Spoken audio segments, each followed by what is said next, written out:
Hello everyone, আসসালামু আলাইকুম। আমি সঞ্জিদা বলছি চিটাগং থেকে। কেমন আছেন আপনারা সবাই? আশা করছি ভালো আছেন। আল্লাহর অশেষ রহমতে আপনাদের সবার দোয়া আলহামদুলিল্লাহ আমিও ভালো আছি। চলে আসলাম আপনাদের মাঝে নতুন আরেকটা ব্লগ ভিডিও নিয়ে। আশা করি আপনাদের সবার ভালো লাগবে। আমার ভিডিওটা যদি ভালো লাগে অবশ্যই একটা লাইক কমেন্ট শেয়ার করে দেবেন প্লিজ। আর আমার চ্যানেল যদি আপনি নতুন হয়ে থাকেন প্লিজ আমার চ্যানেলটা সাবস্ক্রাইব করে পাশে থেকে যেতে পারেন।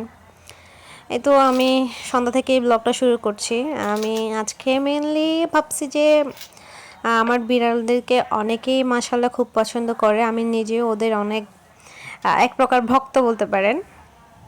মানে আমার আসলে আষ্টে পিষ্টে জড়িয়ে ধরে আছে ওরা আমাকে, মানে এতটাই ওদের প্রতি আমার মায়াটা তৈরি হয়ে গেছে। তো আমার বিড়ালদেরকে নিয়ে আমার কিছু আছে না, যে ওদের একটা এক্সট্রা কাজ, ওইটা হচ্ছে একদম একটা এক্সট্রা কাজ। যারা বিড়াল লালন পালন করে তারা জানে একটা বিড়াল দুইটা বিড়াল হলো তেমন ঝামেলা হয় না।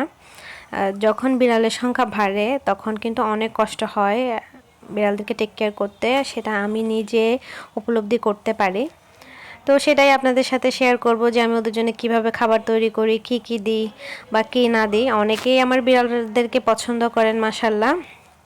আমি যতবারই আমার বিড়ালদেরকে ভিডিওতে দেখাই সবাই খুবই প্রশংসা করেন। আপনাদের প্রশংসা শুনতে আমার বেশি ভালো লাগে। তো তাই আপনাদের সাথে ভাবলাম যে একটু শেয়ার করে আমার বিড়ালদের জন্য আমি কি কি খাবার রেডি করি, কিভাবে রেডি করি। আমার যেহেতু একটা ভালো লাগার জায়গা, আশা করি আপনাদেরও ভালো লাগবে। তো তো তাই আপনাদের জন্য আজকে মেনলি ব্লগটা তৈরি করা। এই যে আমি মিষ্টি কুমড়া নিয়ে নিয়েছি আর মিষ্টি কুমড়ার বিচিগুলোকে নিয়ে নিয়েছি। এটার ভিতরের একটা শ্বাস আছে যেটাকে আমি নিব। মানে এটা হচ্ছে যে আমি আমার বিড়ালদেরকে তেমন কোনো মেডিসিন খাওয়াই না। মানে একদমই অতিরিক্ত প্রয়োজন না হলে আমি মেডিসিন খাওয়ানো বা ডাক্তারের কাছে নেওয়াটা মানে অ্যাভয়েড করারই চেষ্টা করি। বেশিরভাগ ঘরোয়া উপায়ে কীভাবে ওদেরকে ট্রিটমেন্ট করানো যায় সেটাই চেষ্টা করি। তো এই সিয়াসিডটা ওদের হচ্ছে যে মানে কৃমির জন্য খুবই ভালো। এটা যদি ওদেরকে খাওয়ানো যায় সপ্তাহে একবার মানে খুবই ভালো হয়। তো আমাকে আমার একজন পার্সোনাল ডাক্তারই বলেছেন, একজন ভেটেরিনারির কাছে আমি নিয়ে গেছিলাম। তো উনি আমাকে বললো যে ওষুধ না খাওয়ালেও, কারণ প্রেগনেন্সির সময় বিড়ালদেরকে একদমই মানে এই আপনার কোনো রকমের সহজে মেডিসিন খাওয়ানো যায় না ভিটামিন ছাড়া, আর কৃমির ওষুধ তো টোটালি না। তো সেই জন্যই আমি আর কৃমির ওষুধ খাওয়াই না। এখন বেশিরভাগই আমি সিয়াসিডটা দেওয়ার চেষ্টা করি, এটাতেই মাশাআল্লাহ খাবার দিয়ে দেয়। তো এই আর কি সেজন্য একটু কষ্ট হয়, কারণ বীজগুলো শুকানো, মানে বীজগুলোকে একটু ভেজে নিতে হয়। ভাজার পর এক একটা করে ওখান থেকে সিয়াসিড বের করে ওগুলোকে গুঁড়ো করা আসলে অনেক ঝামেলার ব্যাপার, একটু সময় সাপেক্ষ কিন্তু উপকারী। মেডিসিন থেকেও প্রাকৃতিক ওষুধের উপকারিতা বেশি, সেটা ডাক্তাররাও বলেন। তো সেজন্য আমি একটু কষ্ট হলেও সেটা করার চেষ্টা করি। তো আর কদু আর মুরগির মাংসটা আমি একসাথে সেদ্ধতে বসাই দিয়েছি শুধুমাত্র আপনাদেরকে দেখানোর জন্য। বেশিরভাগ সময় আমি আলাদা আলাদা করে সেদ্ধ করি, যেহেতু আমি পুরো একটা মুরগি লাগে আমার। আলহামদুলিল্লাহ আমার 5টা বিড়াল, আর আলহামদুলিল্লাহ এখন আরও 9টা বেবি আছে। সব মিলাই মানে বাচ্চার মাকে একটু ভালো মন্দ খাবার দিতে হয়। ভালো মন্দ কি, আমি তো সবসময় চিকেনই ইউজ করি, সবজিটা কম ইউজ করি। তো এখন যেহেতু মা একটু হেলদি খাবার খেতে হবে, সেজন্য সব রকম মানে একটু সবজি অ্যাড করার চেষ্টা করতেছে একটু একটু করে, যাতে বাচ্চারা ভালো পরিমাণে একটা পুষ্টি পায়। এই তো যেমন বলা তেমন কাজ। মিষ্টি কুমড়া সুন্দর করে সেদ্ধ করে নিয়েছি চিকেনের সাথে। আমি আলাদা করে সেদ্ধ করি আপনাদেরকে আগেই বললাম, কারণ আমি যেহেতু একটা মুরগি ওদের জন্য পুরোটা সেদ্ধ করি, আর এই হাঁড়িটাতে আমি অন্য কিছু করি না, শুধু ওদের জন্য খাবারই সেদ্ধ করি।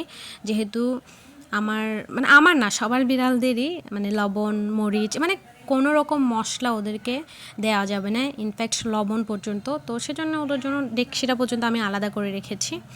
এই মানে ওদের এই হাঁড়িটাতে আমি কোনো কিছুই করি না, শুধুমাত্র ওদের জন্য খাবার তৈরি করি। তো আসলে পসিবল হয় না একটা মুরগি ওই হাঁড়িটাতে দেওয়ার পরে স্টু হয়, আর কুমড়া বা গাজর বা আলু কোনো কিছুই আমি দিতে পারি না। তো সেজন্য আমি কি করি, বেশিরভাগ সময় আলাদা সেদ্ধ করি, করে ওটা অ্যাড করে দিই।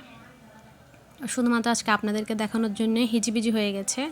তারপরও কষ্ট করে সেদ্ধ করলাম যাতে শুধু আপনাদেরকে দেখাতে পারি। দেখেন মাশাআল্লাহ আমার মেয়ে বিড়ালটা চলে এসেছে খাওয়ার জন্য।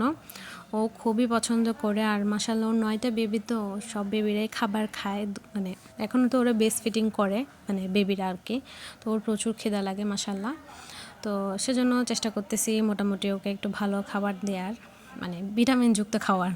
চিকেনটা তো মাস্ট থাকে, আর এখন সবজিটা অ্যাড করি আর কি। তো দেখতে দেখতে ভিডিওর শেষ পর্যায়ে চলে আসলাম। আমি জানি আজকের ভিডিওটা অনেক শর্ট, কিন্তু আসলে আমার ভালো লাগার জায়গা থেকেই আপনাদের সাথে আমি ভিডিওটা শেয়ার করেছি। এর চাইতে বেশি কিছু না। আশা করি আপনাদেরও ভালো লাগবে। ভালো লাগলে অবশ্যই একটা লাইক কমেন্ট শেয়ার করে দেবেন। আর আমার চ্যানেলে নতুন হয়ে থাকলে প্লিজ আমার চ্যানেলটা সাবস্ক্রাইব করে আমার পাশেই থেকে যাবেন, আমি আপনাদেরকে অনুরোধ জানাচ্ছি। আর আপনারা অনেকেই ভিডিও দেখেন একটা লাইক করতে ভুলে যান, প্লিজ একটা লাইক দিয়ে দিবেন।